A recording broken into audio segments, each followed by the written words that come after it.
maybe nervously watching the clock as every minute ticks by. Caught between an unpopular war and an unpopular president, they're really feeling the heat right now as they try to hang on. Let's go to CNN's Mary Snow. She's joining us now live from Torrington, Connecticut. Mary?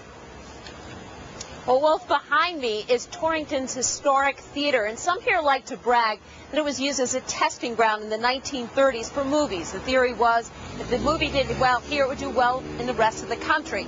Now the question is whether or not the congressional race here in 2006 is symbolic of what's happening around the United States.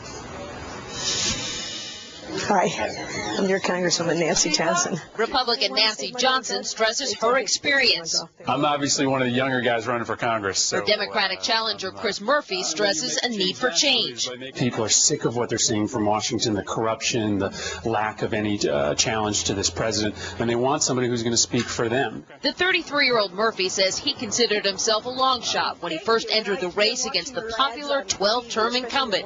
2 years ago, she took 60% of the vote. A poll this week shows Johnson slightly behind the newcomer, and she's fighting hard. It's a huge thrill for me to be able to stand with Congresswoman Nancy Johnson. Johnson welcomed the First Lady on the campaign trail, but makes a point of distancing herself from President Bush. I exude the independence that you have to have if you're going to serve your district on the national scene. So, yes, it's a different environment, and his rhetoric plays entirely to it, my opponents. That different environment could change the landscape in Connecticut's congressional.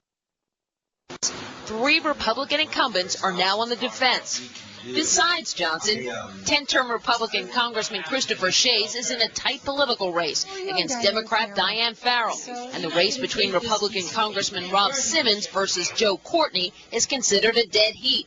For many voters in this state, Iraq is the big issue. I'm going to vote democratically because I think there has to be a change. I want to see some of our guys come home. I think we did what we had to do. Everybody forgets what happened on September 11th and, you know, why we're over there, to stop the terrorism. And it's not just here in the northwestern part of Connecticut where Republicans are seen as vulnerable. There are several races throughout the Northeast where Republicans, particularly popular moderate Republicans, are in very tight races. Wolf? We're going to be watching all of those races Tuesday night together with you, Mary. Thanks very much. Mary Snow reporting from Connecticut. Up next, Jack Cafferty is wondering, did Senator John Kerry's comments hurt the Democrats' chances? Jack standing by with the Cafferty file. We're live from CNN election headquarters in New York, and you're in the Situation Room.